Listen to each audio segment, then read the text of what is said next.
Molo Abuti. Yithi molo ebantwaneni. Molweni bantwana. Ingaba nikulungele ukufunda isiXhosa bantwana? Ngoku masifunde amanye amagama amatsha. Phinda emva kwam. Umvulo. Ulwesibini. Ulwesithathu.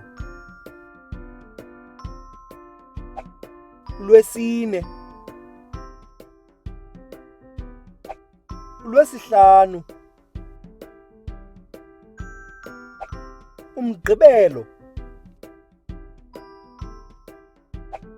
Icawe. Kulungile. Ngoku lelakho ixesha. Ungayifumana inguqulelo echanekileyo? Ingaba ngu-A, B okanye u-C?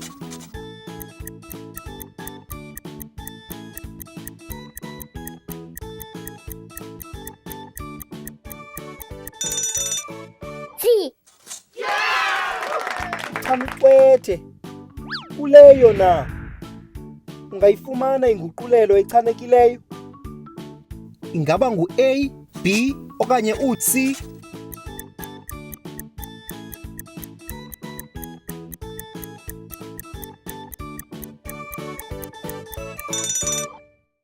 A.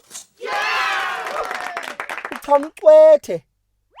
Phambi kokuba sigqibe, lixesha lebinza losuku. Phinda emva kwam.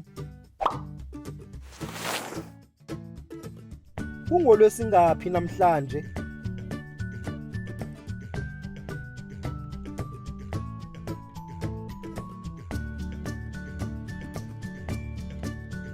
Zeziphi iintsuku zeveki oya ngazo esikolweni?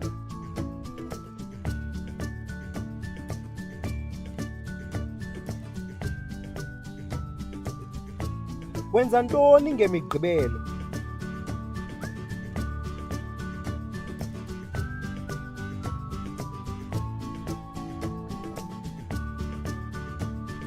Wenza ntoni ngeecawe?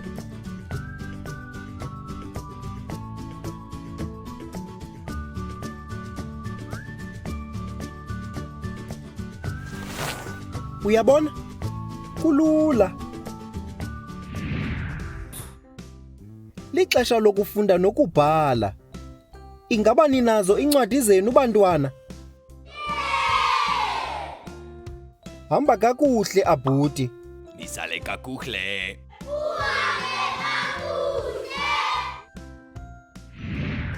Siza kubonana kwixesha elizayo. You can also visit our website to see what other language learning materials we have to offer. Also, visit our YouTube channel to see what we are up to.